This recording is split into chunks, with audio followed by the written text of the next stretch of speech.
In triage, the most dangerous symptom is paperwork that looks perfect. I used to measure time in heartbeats. That night, Denver Mercy made it easy. 6 minutes until the doors came down. Dr. Park called it a routine handoff, just another body on a gurney. Then the patient spoke one sentence that didn't belong in any chart. They buried the data in your hospital. The lights cut. Footsteps moved with purpose, not panic. Night vision green flickered in the hallway. If I stayed a doctor, we'd all die. If I became something else, we might live. The ceiling lights held their tired buzz like a note that never resolved. It vibrated in Eva Collins's molars, in the thin film of sweat trapped under her gloves. 2 a.m. made the ER feel hollowed out, plastic chairs arranged like evidence. The air too cold in some corners, too warm where machines exhaled. Burnt coffee bled from the night shift break room, a stale, bitter smear that clung to the back of her throat. She kept her gaze down on the tile, on the grout lines that mapped the floor into neat squares. A walk-in sat slumped on a gurney, a shallow cut on his forearm, already cleaned and numbed. Eva's hands moved without flourish. Needle. Bite. Pull. The suture tightened in a clean arc. Her mouth stayed shut. Her face stayed still. Inside her skull. A counter clicked on. 1, 2, 3. Dr. Park hovered near the assignment board, fingers kneading his temples as if he could push the night back into place. His white coat looked too crisp for 2 a.m. His posture said control. The line at his mouth said he was losing it. The ER's low ambient noise, distant suction. A monitor beeping in another bay. The wheeze of an old HVAC vent kept trying to lull everyone into believing the shift was just another shift. 4, 5. At the central station, the internal EKG workstation flickered. A white buffering circle spun, slowed, and stuttered exactly 0.4 seconds before the feed caught up. No one else reacted. The charge nurse was bent over a clipboard. A tech was scrolling on his phone under the desk. Park's focus stayed on his own problems. Eva's eyes didn't lift. Her attention did. Latency with a number. Not a random hiccup. A signature. 6. The thread slid through skin with a soft, wet resistance. Eva felt it in her fingertips through the nitrile tension. Release. Tension. The patient's arm jerked once when she cinched the knot, and she corrected without looking up, pinning the movement with her left thumb. Her public mask stayed intact, quiet, compliant, invisible. 7, 8. She cut the tail with a short, efficient snip. The tiny sound disappeared into the buzz overhead.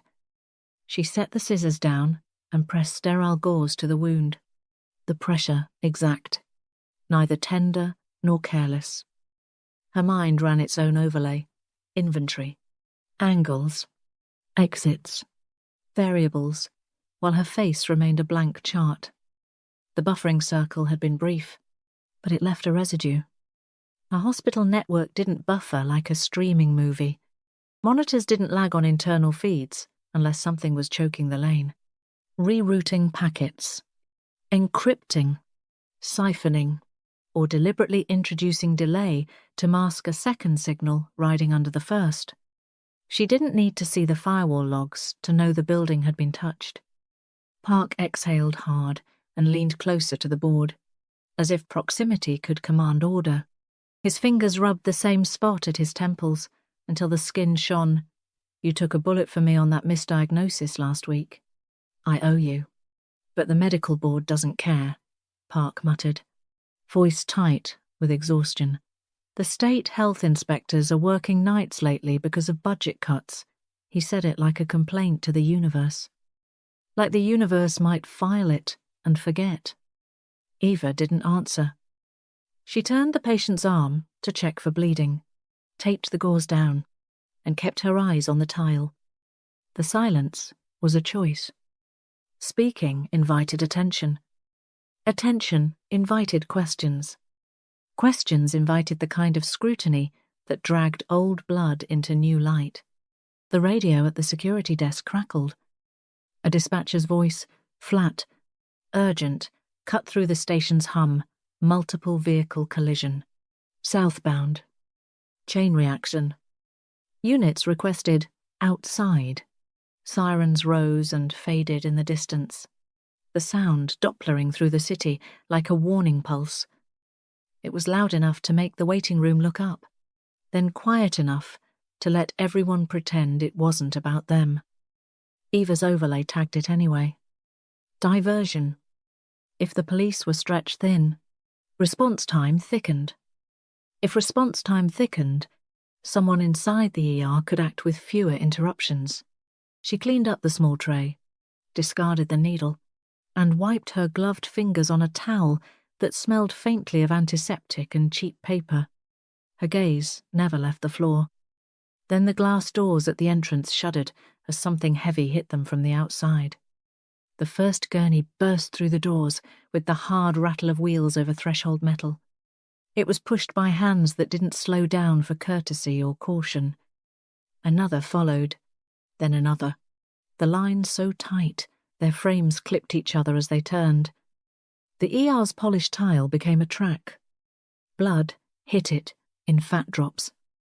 Red, glossy, too bright under fluorescent light. Each drop spread, then stopped, then spread again as the next one landed. A thin trail stitched itself across the floor like a map to wherever the worst injury was. Voices snapped into high gear, names called, orders thrown. The practiced chaos of trauma waking up. Park straightened, his hand leaving his temples. His eyes snapped to the incoming stretchers, to the stains, to the sudden density of bodies. Eva's public mask remained. Her hands, however, were already moving toward the trauma bay. The buffering circle on the EKG workstation spun once more in the corner of her peripheral vision and stuttered. A bloody hand rose before Eva even saw the face attached to it. It came up from the gurney like a reflexive strike, slick and shaking, fingers clamping around the cuff of her white coat with a force that didn't match the man's collapsing vitals. The grip was a vice, nails digging through cloth, blood soaking into the sleeve in a spreading bloom. The skin was cold, sweaty. The blood was warm. Eva's body registered the contact in layers. Pressure at her wrist. The pull on fabric. The wet heat. The tremor in the man's tendons. Her gaze stayed down, but her mind tilted up and locked onto the problem. Trauma bay. 2:15 a.m. Too many people talking at once. A monitor screaming in short bursts. A cart slamming into a wall and rattling instruments like loose teeth. The patient's chest rose unevenly. Not wheeze. Not simple bronchospasm. His breathing had a thin, whistling edge, like air being forced through something that didn't want to stay open. His blood pressure numbers on the screen fell as if someone kept pulling a plug. Dr. Park pushed in beside the bed. For a fleeting second, his hands moved with rapid, practiced competence, the instinct of a real doctor surfacing before the sheer volume of inexplicable bleeding made him hesitate, and the fear of liability rushed back in. His voice sharpened by adrenaline and the need to look certain anaphylaxis, epinephrine. Now, a nurse's hand hovered over a syringe. Someone called out an oxygen saturation that didn't fit Park's narrative. Eva leaned closer, just enough to smell. Sweet at first, almost like old fruit left too long in a sealed container, then a harsh chemical bite that sliced through the antiseptic air. It wasn't latex. It wasn't betadine. It wasn't blood alone. It was wrong for a car wreck. Her overlay flipped from triage to threat. Not allergy. Not clean trauma. The man's lips were tinged, but it wasn't the quick blue of simple hypoxia. His skin showed mottling in patches that crawled across his torso, blooming where the body failed to deliver oxygen and clotting factors at the same time. His IV site oozed. Not a drip. A persistent weep that stained the tape. Coagulopathy. Vascular damage that didn't announce itself with one clean wound. The nurse looked to Park for confirmation. Park stared at Eva as if daring her to challenge him. Eva's mouth stayed shut. Her right hand moved. She reached for the scalpel the way other residents reached for permission. There was no dramatic pause. No speech. Just the simple reality that her body was failing faster than the hierarchy could keep up. The air in the bay felt thicker, loaded with humidity from breath and heat from bodies and the metallic edge of Froin's blood. The overhead lights buzzed, and beneath that, the monitor's alarm drilled into the skull. Park's order hung in the space, like a stamp waiting to be applied. Epinephrine, he repeated. Louder. Eva's eyes stayed on the patient's chest and neck.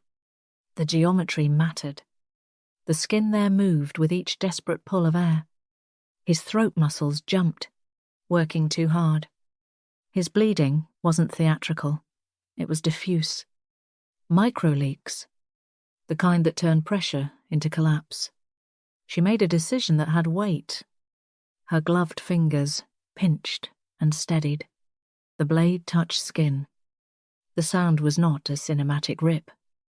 It was a soft, wet tear that vibrated up the handle into her wrist. Resistance. Then give. A small, precise opening in a human seal. Warmth surged out. The smell of the chemical rode the blood like a carrier. The patient's body reacted before his mind could. A shudder, like the nervous system trying to reboot. His eyes rolled white. He gagged once around the effort to breathe. Park surged forward, hand snapping out toward Eva's arm. "What the hell are you doing?" His authority hit her like an impact. Her public mask didn't crack. Her private rule did what it always did. Cut away noise. Keep the body alive. She adjusted pressure. Not explaining. Not teaching. Just choosing outcomes. The monitor tone shifted. Barely. Not better. Not solved. But no longer in freefall. The man's hand tightened on her sleeve again, knuckles whitening under the smear of red. He pulled her closer with the last of his strength, mouth working, as if speech required muscle he no longer owned. A wet cough spattered her coat with a fine mist. His eyes finally found hers, 1 second of contact before they drifted, and in that second there was fear with a direction. His words came out in broken pieces, each one dragged up through blood and a harsh chemical taste. The clinical trial files, I saw the data. The sentence landed like a foreign object in the bay. Not medical, not accidental, not something a crash victim should know or say while dying. Eva's overlay grabbed it and pinned it. Clinical trial files. Data. Buried. Park heard it too, but he didn't process it as a threat. His brain stayed on liability, on chain of command, on the fact that a resident had just cut where he hadn't ordered a cut. He rounded on her, face flushed, voice rising to fill the space he was losing. "You just bought yourself a hearing," he spat. "You understand that?" "You cut without."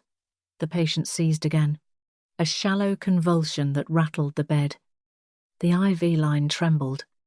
The tape at the site darkened with fresh seepage. Eva's hands moved in short. Economical corrections. Not calm. Controlled. Outside the bay, the ER had shifted. Footsteps ran. A cart slammed. Someone yelled for more blood products. The smell of burnt coffee was gone now, replaced by hot metal and iron, and the sharpness of disinfectant under stress. In the doorway, security's radio crackled again. "Trauma bay, be advised," a voice said. Strained, "We've got federal inspectors on site." "They say they're here to take custody of the patient." Park froze for half a breath. Eva did not. Her public mask stayed downcast and silent. Her mind started counting a different kind of time. Not stitches. Seconds. The call came in through security's radio like a paper cut. Small. Official. And suddenly, personal. Federal inspectors on site? Taking custody. The trauma bay didn't have room for custody. It had blood that wouldn't behave, a monitor screaming in short bursts, and a man on a gurney whose vessels were failing in quiet places. Eva kept her gaze low, fixed on tile and shoe tips and the dark line of blood creeping toward a floor drain. Her hand stayed busy at the bedside, steadying tape, wiping a smear. Public mask. Silent resident. Eyes down. Dr. Park stepped out into the corridor with that stiff, tired authority he wore like a coat. His fingers went to his temples, kneading as if he could rub the last 10 minutes out of existence. A nurse lingered behind him, waiting for him to decide which rule mattered more, medicine or paperwork. Eva's mind kept a separate inventory. Exits. Sightlines.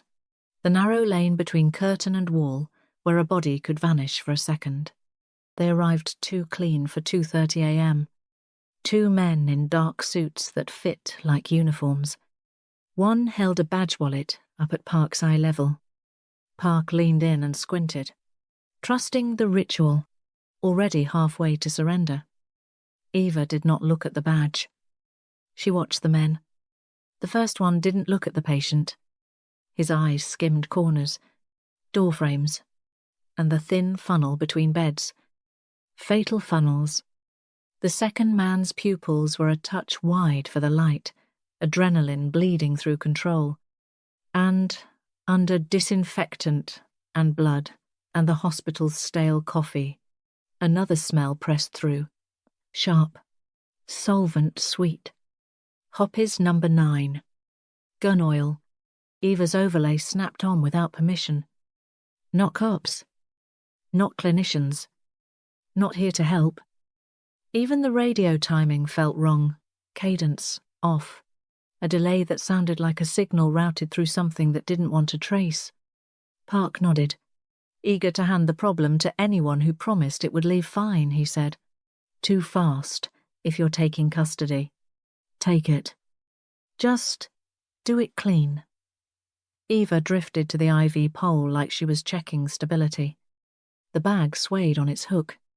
Her fingers found the port with casual certainty. No speech.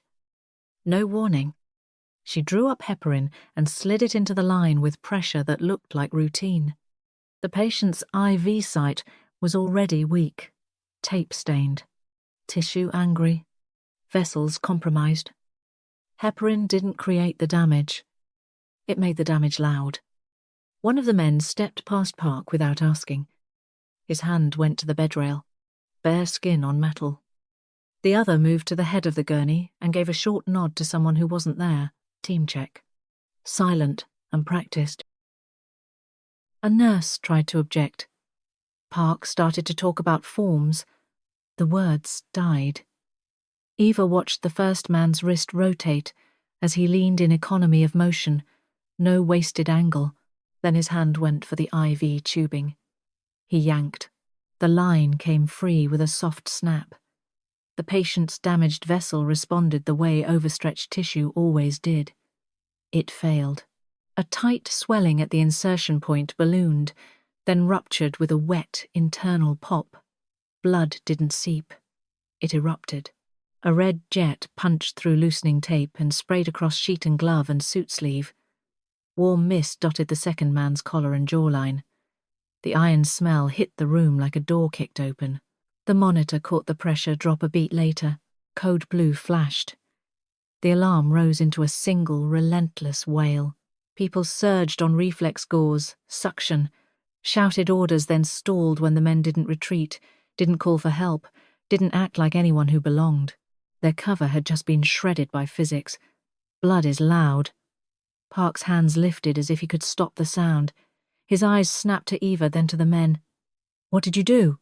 he demanded, because he needed a culprit that made sense. Eva didn't answer. Her overlay ran the math. Slick floor, panicking staff, a single body turning the bay into a choke point. A misdirect disguised as an emergency. The second man's hand slid under his jacket. Smooth. Controlled. No drama. The weapon came out low, then rose. It wasn't a pistol waved for effect. It was a compact submachine gun with a suppressor matte black cold geometry lifted like a tool. He leveled it at Dr. Park's head. Momentum died. A nurse froze mid-reach, fingers hovering over gauze already turning red. A curtain rack swayed as someone backed into it, metal clinking too loud in the sudden hush.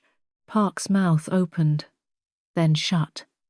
His temples twitched pure reflex. Eva stayed where the light didn't land cleanly. No hero posture. No sudden movement. Public mask. Downcast. Compliant. Invisible. Inside, her private rule settled in like bone. The body is plumbing. The hallway is a grid. The first man leaned close to Park, voice low. "You're going to cooperate." Eva caught Hoppers again, sharper now. She watched angles, barrel line, cover, the open hall beyond, filled with civilians who would become collateral if anyone tried to be brave. Her mind started counting seconds the way it always did, not stitches. Consequences. The gun in the trauma bay didn't make a Hollywood sound. No thunder, no echo. Just a quiet shift in the air, like oxygen had been reassigned. People froze in positions they hadn't chosen, hands hovering, knees bent, mouths open with words that never left. Eva felt the room's geometry tighten. One barrel line, one hostage point. Too many soft bodies packed behind curtains. Across the corridor, security's radio chattered with clipped instructions that didn't help. Code Silver. Shelter in place. Lock your doors. Get low. Wait for SWAT. The hospital's own response was a set of laminated steps and a prayer that the building would buy enough time. Eva saw it in the way a tech slid under a counter without thinking, in the way a nurse pulled a curtain like cloth could stop bullets. Park stood rigid under the weapon's stare, trying to keep his breathing quiet enough not to be noticed. Eva didn't run. Running made noise. Noise created targets.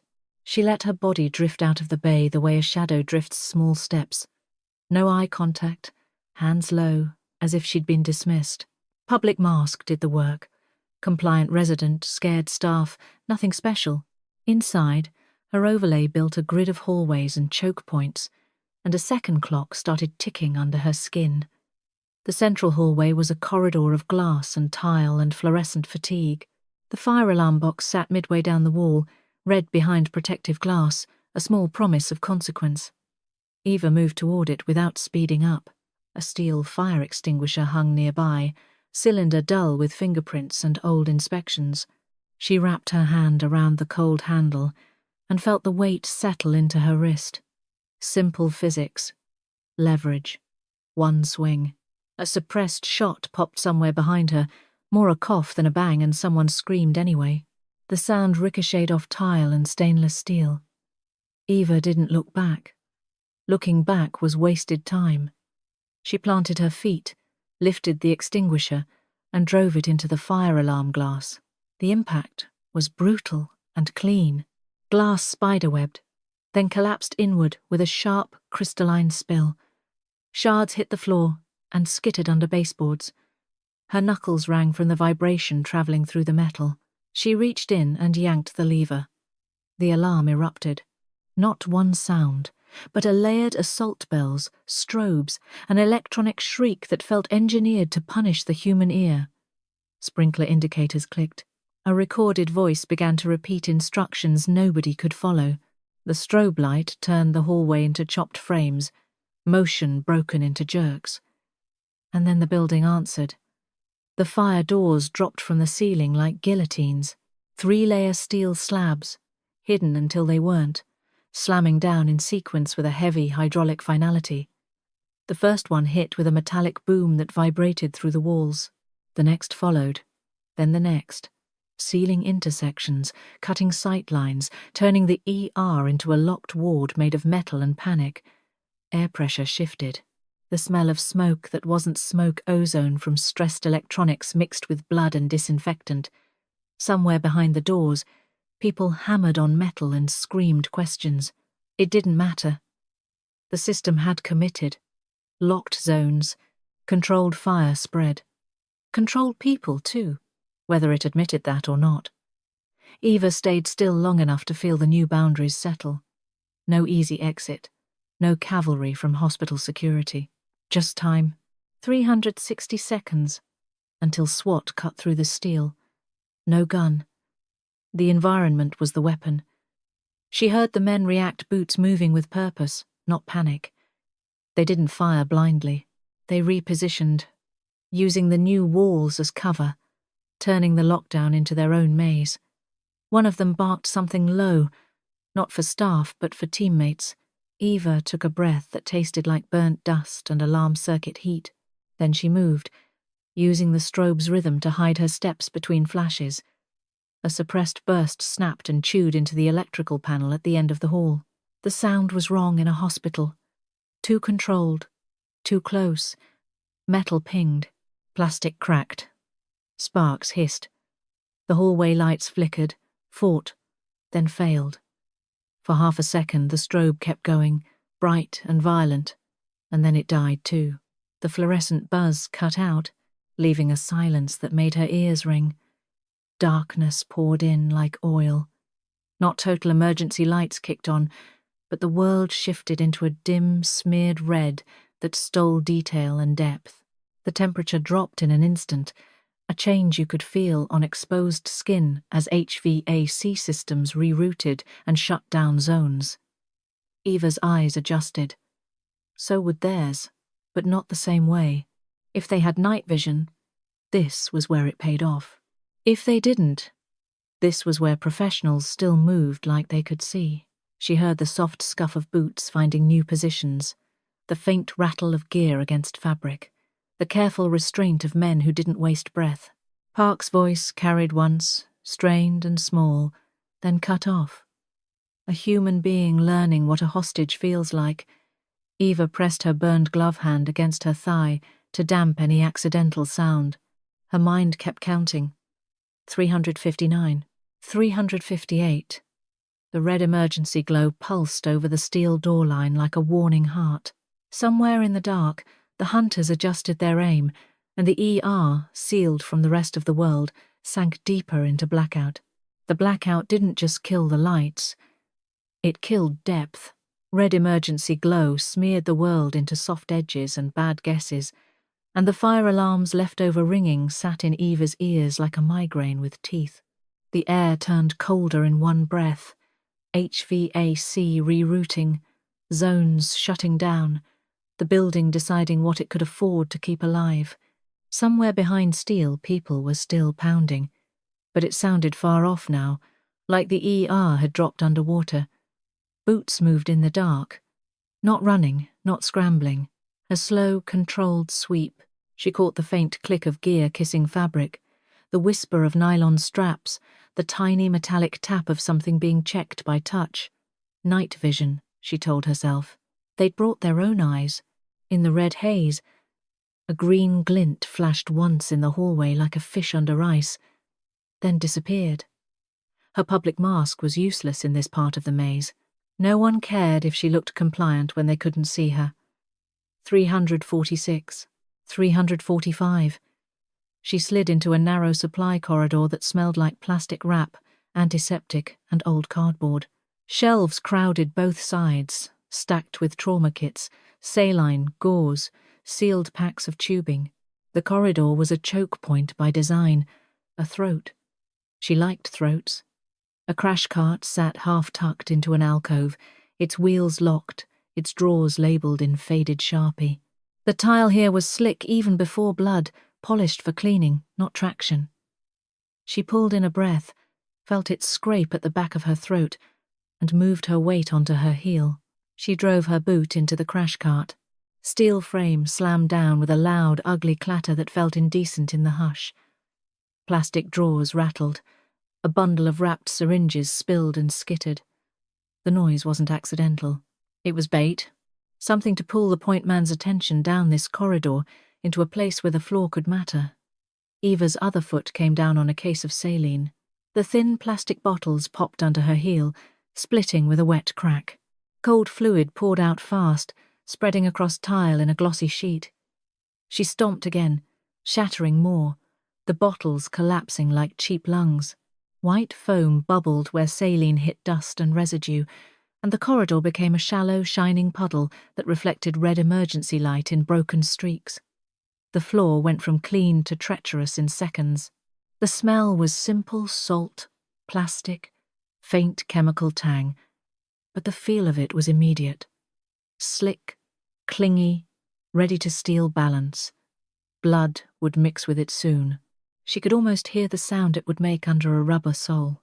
She dragged the crash cart a foot to the side, just enough to funnel a body into the puddle if it tried to pass. Not a magical trap, a physical one. A hallway turned into a wire, 332. She reached for the defibrillator on the wall mount. It was heavy in the way. Only hospital equipment was heavy, built for abuse, built to survive drops, built to keep working when people screamed. She pulled it free and set it on the cart with a dull thud. The machine's casing was smooth plastic over stubborn components, and the paddles sat in their cradles like dead hands waiting for orders. Safety, interlock. No discharge into open air. Built to keep idiots alive. She wasn't planning to be an idiot. Her scalpel felt too light after the extinguisher and the defib, but it was the right kind of light. Number 11 blade. Sharp, angled, a little cruel by design. She popped the casing seam with a tip and pried. Plastic gave with a reluctant squeal, tabs snapping one by one. She kept her breathing shallow and silent, because breath was noise and noise was a flare. 8 seconds. That was the window she gave herself before. A flashlight beam, filtered green, touched the corridor mouth. 1. The seam opened enough to wedge a finger in. 2. She leveraged the blade, twisted, felt the tab shear off. 3. The smell of warm electronics rose. Faint ozone, dust heating on a board. 4. She saw the relay housing by feel more than sight, a hard shape under the casing. 5. She slid the blade tip in, not careful, just precise. 6. A tiny click, as something disengaged that wasn't meant to. 7. The machine gave a thin protest whine, the capacitor waking up. 8. She pressed the casing back just enough to keep it from gaping, then shifted her grip toward the paddles. A blue-white arc snapped out. A thread of lightning that didn't ask permission. It kissed her left palm through the glove and sank its teeth in. Her hand clenched on reflex. Heat flared up her nerves like a fuse. The glove didn't protect her from the taste of burnt skin. It only trapped it. She bit the inside of her cheek until blood filled her mouth. No sound. No gasp. The pain made her vision narrow to a tunnel, but she rode it, because panic was a luxury and the clock didn't care. The defibrillator's capacitor whined louder now, a high, rising note that felt like pressure behind the eyes. 300 joules, loaded and waiting, ready to travel the easiest path it could find. Her left palm throbbed with a raw, wet burn. She flexed her fingers once, testing function, and felt blistered skin shift under the glove. In the distance, a boot heel scraped tile. Slow, confident. Coming down the throat, she'd just turned into a wire.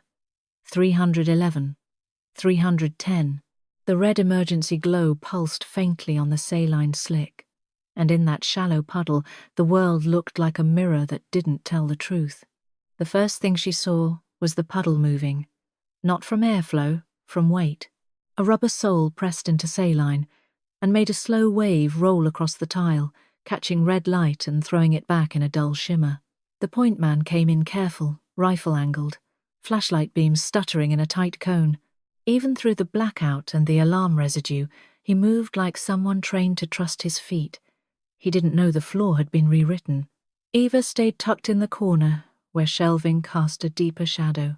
Her left palm burned inside the glove, blistered skin stuck to nitrile, every heartbeat dragging heat through the damaged nerves. She kept that hand close to her body, because pain made you flinch, and flinching made noise. The defibrillator sat on the cart like a weapon that hated being one. The paddles were cold in her grip. Smooth metal, familiar shape in an unfamiliar purpose. The point man's boot slid a fraction as it settled. He corrected instantly. Micro-adjustment, knees soft, stance widening. Too late. His soul was wet. The saline clung and spread, turning traction into a lie. Eva's overlay stripped the scene down to angles and conductance. Wet rubber, salt water, human body. One continuous path if she gave it one. 304, 303. She didn't spring. She didn't lunge. She just stepped forward and pressed both paddles down into the puddle with all her weight, flattening them against tile like she was trying to crush the floor itself. The defib responded with a sound that wasn't a beep or a chirp. It was a crack hard, violent, immediate, like a tree splitting in a storm. The current went where physics told it to go. Through saline, into the boot sole, up the leg. The point man's body snapped rigid, every muscle fibre firing at once. His rifle jerked, barrel swinging toward the ceiling, then dropping as his hands lost their argument with his nerves. His jaw clenched so hard Eva heard teeth grind. The smell hit a half-beat later. Hair singed, synthetic fabric scorching, the faint cooked metal tang of sweat turning to vapor. His torso arched like someone had hooked a cable to his sternum. The belts of muscle in his legs seized and tightened beyond function. Tendons pulled taut, then stuttered in rapid contractions that looked almost mechanical. He tried to breathe and couldn't coordinate it. A strangled sound pushed out anyway, more a reflex than a scream. His knees buckled in tiny increments, his nervous system losing coherence in real time. Above them, the emergency lights flickered. Volte dipped. The corridor dimmed even more, then surged back with a sickly pulse. A ceiling bulb popped with a brittle snap and rained glass, in a tight, glittering scatter. Another stuttered and died. The air filled with that sharp, electrical smell that always followed sudden failure. Eva held the paddles down for the length of one measured count, because she wasn't guessing. She was watching the body's response like a monitor she trusted more than the hospital network. 1, 2, 3. Then she lifted. The point man collapsed hard, limbs folding without grace, skull thudding against tile. He twitched twice more, then lay still in a wet shine of saline and sweat. The rifle clattered and slid, metal scraping tile, until it bumped the crash cart and stopped. Eva didn't look at his face. Faces made it personal. She watched his hands. She watched the rise and fall of his chest. It didn't rise. 3 minutes left. No time to confirm. No time to feel. 301. 300 seconds. The corridor held its breath. In the next hallway over, boots stopped. A voice murmured, low and clipped, not panicked adjusting to a new reality. The team didn't spray bullets. They didn't run. They tightened up, the way predators do when the prey turns around and bites. Eva backed into the deeper shadow, dragging the defib by its handle, wheels of the cart squeaking once before she stilled it with her knee. She flexed her left hand and felt the burn flare, blistered skin shifting like something alive under the glove. She kept her breathing shallow. Oxygen was noise if you used too much. Then the hospital's PA system crackled. A thin burst of static, the sound of someone finding the right channel. The voice that came through was flat, amused in a way that didn't need volume. "We know you're ex-ops," it said. "Game's over." The words rolled through the ER's sealed corridors, bouncing off steel doors and tile and the red glow, turning the building into a loudspeaker for a threat that didn't have to shout. Somewhere, Dr. Park made a small, involuntary sound human, terrified, brief. Eva didn't answer the voice. She didn't answer anything. She just started counting again, colder now, because now the enemy was counting back. 258. 257. And in the thin red light, the puddle shimmered like a warning that had learned how to conduct. The PA had just told her the game was over, like it was reading a score off a screen. Eva didn't buy it. Games ended when somebody stopped moving, and right now the building was still alive, alarms dead, lights dead, doors slammed shut, but the place still breathed through vents and pipes and frightened people hiding under counters. The ER hub sat in the middle of it like a command post that forgot it was a target. Red emergency glow washed everything the colour of old bruises. Monitors threw pale reflections. A few screens stayed up on backup power, but the network felt sick, slow, dragging, like it had a hand around its throat. Blue light flickered down the hallway cleaner than the red, colder, and wrong. A tablet screen. Not a nurse's phone. Not security's cheap equipment.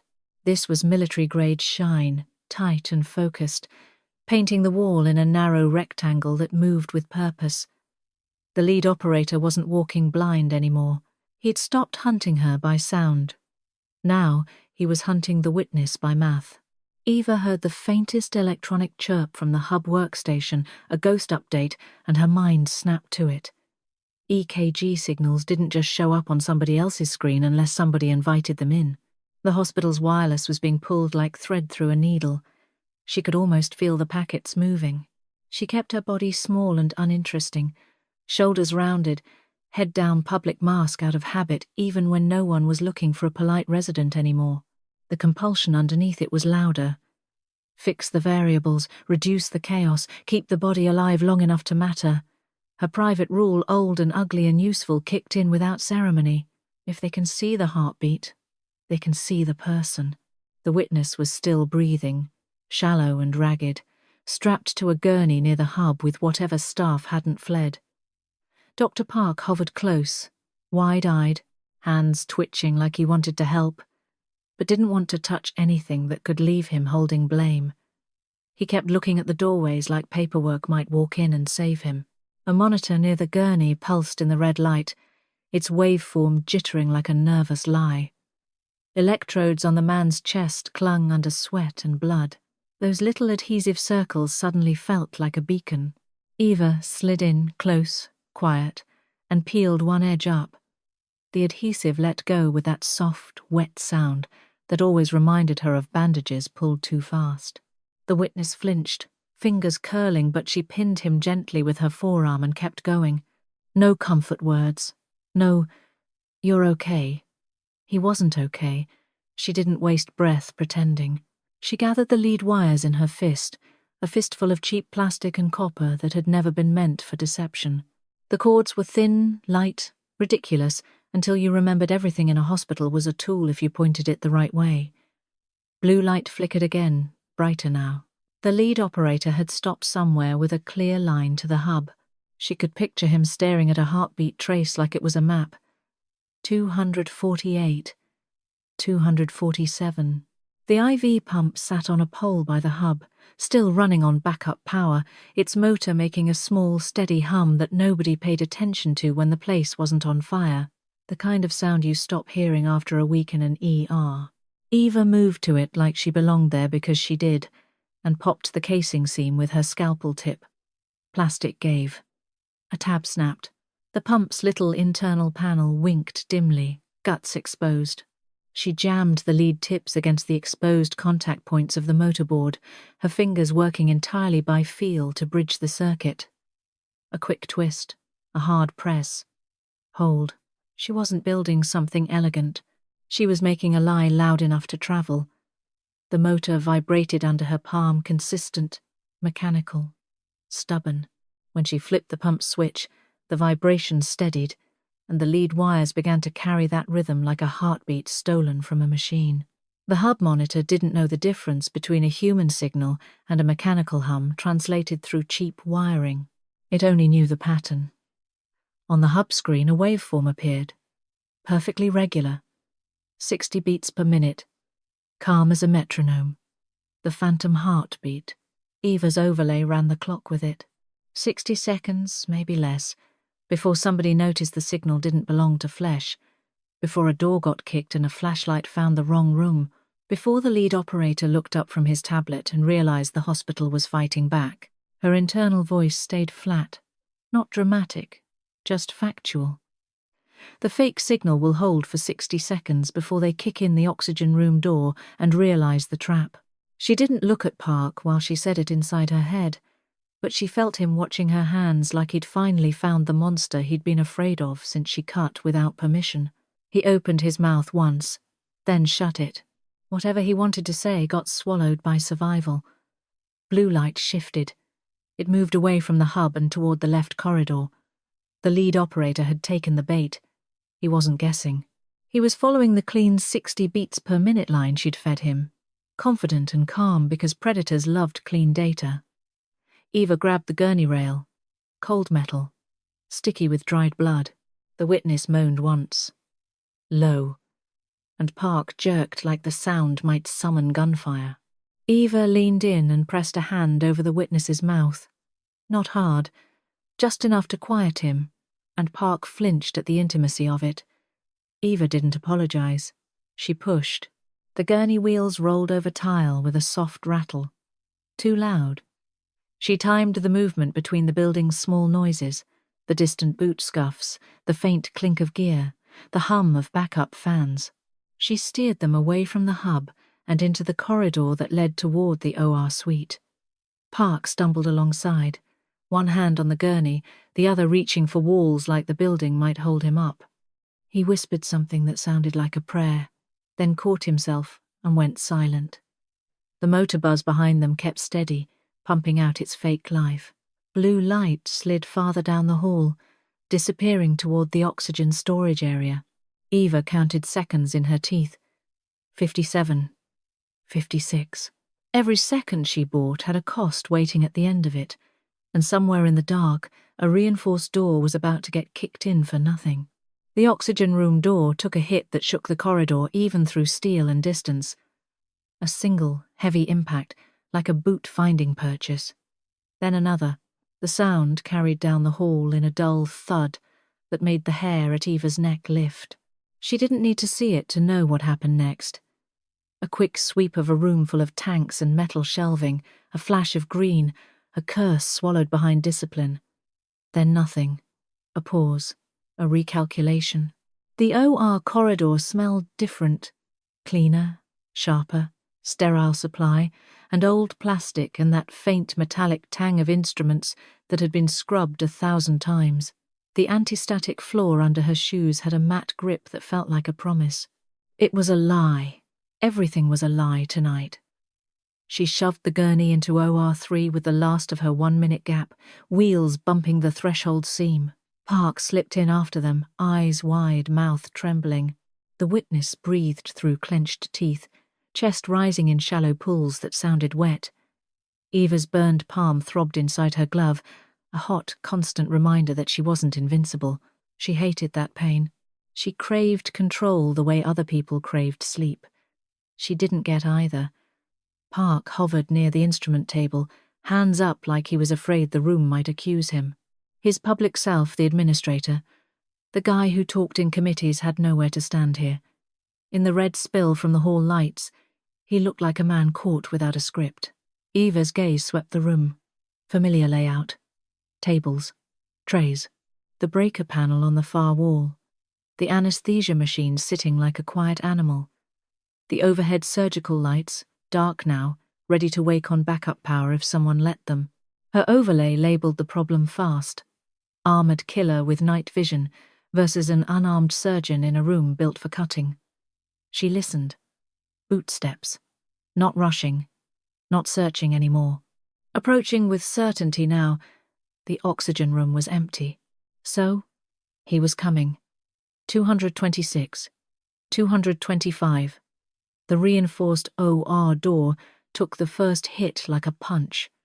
The frame shuddered. A second impact followed, harder, and the latch finally gave. The door flew inward with a metallic bark that made the instrument trays tremble. For a half-second, the hallway's red glow poured in like blood through a wound. Then the lead operator filled the doorway. He moved like a tank that had learned manners. Suppressed submachine gun held tight against his chest, barrel steady, not sweeping wildly. His body armor sat thick and squared level 4 plates, under tactical fabric, making his torso look carved out of hard angles. His helmet-mounted night vision pointed forward, and even in the dim red spill, Eva saw the lenses catch light and throw it back in a faint green shimmer. He didn't come in fast. He came in correct. He paused just long enough to check the room's corners, and Eva caught the smallest flicker of confidence in the way he stepped like he'd already tested the backup systems. The OR's battery lights were supposed to make darkness inconvenient. He'd accounted for them. Park made a noise behind Eva, a small, helpless sound. The witness tried to inhale and coughed wetly. The lead operator's head snapped toward the gurney. Night vision didn't need light. It needed contrast, heat, movement. Breathing gave you away. Eva didn't lunge for the gun. She didn't fantasize about hero moves. She read the armor and understood what it meant. Chest shots were meaningless. Close range would get her killed. Fighting him head-on was a story for somebody who wanted to die pretty. She made the only move that kept her alive. She went for the room itself. Eva crossed the OR in 3 hard steps, body low, keeping the instrument tables between her and the doorway for half a heartbeat. Her burned hand screamed as she grabbed the edge of the breaker panel, fingers slipping on smooth metal. She didn't finesse it. She didn't hack anything. She ripped the main breaker down with a violent, committed pull. For a fraction of a second, the world flared. Backup circuits tried to compensate. The OR's emergency lights surged bright, a sudden retina-searing bloom that turned stainless steel into mirrors and made every surface flash. It was too much light, too fast. A hard spike. The lead operator's night vision took the spike like a punch to the eyes. The lenses whited out pure overload 2 full seconds of blindness where he expected perfect vision. It wasn't darkness that beat him. It was the brutal physics of sudden brightness followed by nothing. Then everything died. Absolute blackout. Not red haze, not dim emergency glow. Just black that felt thick, like you could press your palm into it and come away stained. The OR went silent in a new way. The kind of silence that made you hear your own blood. The anesthesia machine's faint whir cut out. The only sounds left were human. Park's breath hitching, the witness's shallow inhale, the soft friction of a boot sole finding traction on anti-static flooring. In the dark, Eva's pulse didn't race. It narrowed. Her muscle memory stepped forward as her weapon. She knew the distance from breaker panel to instrument table without thinking. She knew where the door swing left a gap. She knew which tray had scalpels by habit, not sight. 2 seconds. That's all she'd bought.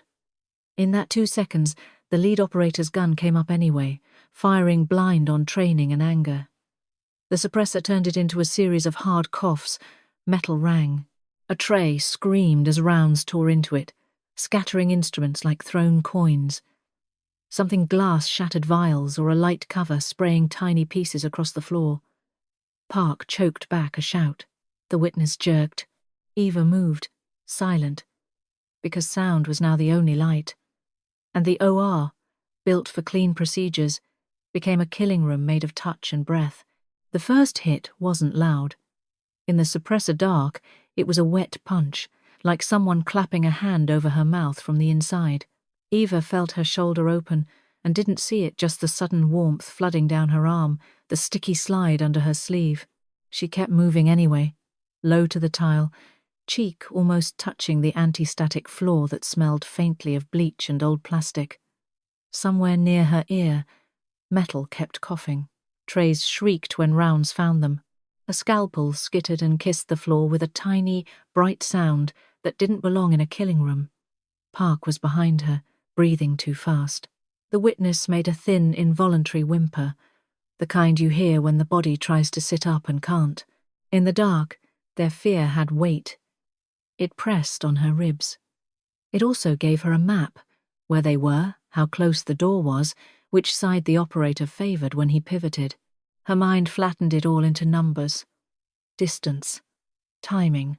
2 seconds of blindness was gone. The killer had his sight back in a different way. Green, amplified, hungry. He fired at sound. He fired at motion. He fired at the idea of her. Eva slid anyway, because the floor was the one place his armour didn't help him read her. Her left hand screamed where the burn lived under the glove. Her right hand found the long handle of the number 11 like it had always belonged there. 248. 247. The muzzle tracked, searching. A boot scraped. The gun turned. Eva went flatter, breath locked, and let the rounds pass above her like wind through tall grass. A line of sparks tore from the instrument stand. Hot fragments tapped her neck. She didn't flinch. Flinching was a confession. She waited for the one thing he couldn't fake. Weight shifting into the knee when a man decided to advance. It came as a soft creak of polymer and a change in his breathing confidence returning, anger settling into purpose. He stepped. He leaned. The back of his knee opened for a heartbeat as his leg straightened. Eva moved like a reflex the hospital didn't train. She didn't aim for the armoured chest. She didn't waste effort on plates. She drove the blade into the gap behind the joint, then pulled, hard and clean, the way you cut something you can't afford to miss. The sound wasn't cinematic. It was elastic, a thick band snapping under tension. His leg buckled as if the floor vanished. The rifle dipped. His balance left him. Blood followed a half-beat later, warm and immediate, spilling into blackness where it smelled metallic and sharp, like pennies ground between teeth. He tried to turn, to bring the gun down, but the limb didn't answer. The joint folded wrong. His breath came out as a wet curse. Eva stayed below him and slid away before he could stomp her with a good leg. Then her ribs lit up. Not pain impact. A hard slam inside her chest as she rolled, as if someone had kicked her from the inside. She tasted copper. Air refused to fill one side. The broken rhythm told her what the dark wouldn't. One of the ribs on the left had cracked, and it was going to make every breath a fight. He fell, heavy, armour dragging him into the pool he was making. The gun clattered against a tray and kept firing for a second, blind spasms, rounds chewing stainless steel and glass. Park made a choking noise and threw an arm over the witness, as if bone could stop bullets. Eva crawled to the far side of the table, one shoulder pouring, one rib grinding. The room spun in slow, ugly circles. She forced it still by focusing on the smallest things. The scuff of her shoe, the texture of the floor, the cold edge of the tray where her fingers hooked. She listened for his chest, listened for the rise. It didn't come right. He twitched once, then again, a body trying to reboot and failing. The blood kept moving under him, spreading outward in a thin film that found every groove in the tile. In the dark, it felt alive. 234. 233. No time. No comfort. The world outside those doors was coming, and it would come with flashlights and questions. Eva found the skin stapler by touch, the squared plastic body and the metal mouth that bit. Her hands shook once, then steadied. She set the jaws to her torn shoulder, swallowed hard against nausea, and pressed. Click. A blunt spike of pressure shot through her like electricity. She forced another breath that caught on the broken rib and turned into a hiss. Click. The edges of the wound pulled together under crude metal. The smell was blood and antiseptic, and something burnt her own skin under stress. Click. 3 staples, 3 anchors. It wasn't clean, it wasn't pretty. It was survival. On the floor, the operator made a small sound that wasn't a threat anymore, just air leaving. Eva stayed low in the dark with her hands wet and shaking, listening to the silence, and counting down toward the moment the lights would come back and the lies would begin. The first scream of the saw came through the steel like a living thing. High, hungry, teeth on metal, shaking the bones of the building. Eva felt it in her cracked rib before she fully understood it. The fire doors had held. Now they were losing. Sparks rained somewhere out in the corridor, bright enough to paint the seams of the OR door for a blink at a time. The smell drifted in next hot iron, scorched paint, the sharp bite of ozone that always meant power tools and trouble. She tasted bile when she tried to swallow. Her shoulder throbbed under 3 crude staples, each one a little hook pulling when she moved. She kept her breathing shallow because deep breaths turned her left side into broken glass. The operator's body lay where it had fallen, a heavy shape that even darkness couldn't make innocent. Blood had cooled on the tile and started to tack, sticking to the soles of her shoes. Park stood over the witness with his hands up already, like he'd been practicing for a mugshot. He kept looking at Eva, then away, then back again, as if eye contact might make him complicit. The door finally gave with a sharp, tearing shriek. A wedge of light knifed in. Then more. Flashlights flared white and brutal, making her pupils slam shut, and then fight open again. Shapes poured into the doorway, helmets, rifles, hard angles, voices stacked on top of each other. Hands. Now. Don't move. Eva moved anyway, but only the way a victim moved. She slid the scalpel off her palm and tucked it under the lip of a table, deep into shadow, where it looked like just another dropped piece of steel. Then she raised both hands, slow, fingers spread, blood drying in the lines. Her public mask came up like a shield. She made her voice shake on purpose. She forced the taste of blood and vomit down and let it rise again just enough to roughen her words. They panicked in the dark, she said, breath catching, eyes wide in the light. They trampled each other. They started shooting anything that moved. I couldn't see. I just stayed down. A flashlight swept her shoulder. The beam paused on the staples. The man holding it didn't react like he'd never seen that. He reacted like he'd seen too much, and didn't like adding more. Park's gaze snagged on the dead operator's leg when the lights hit it. The cut behind the knee wasn't messy. It wasn't an accident.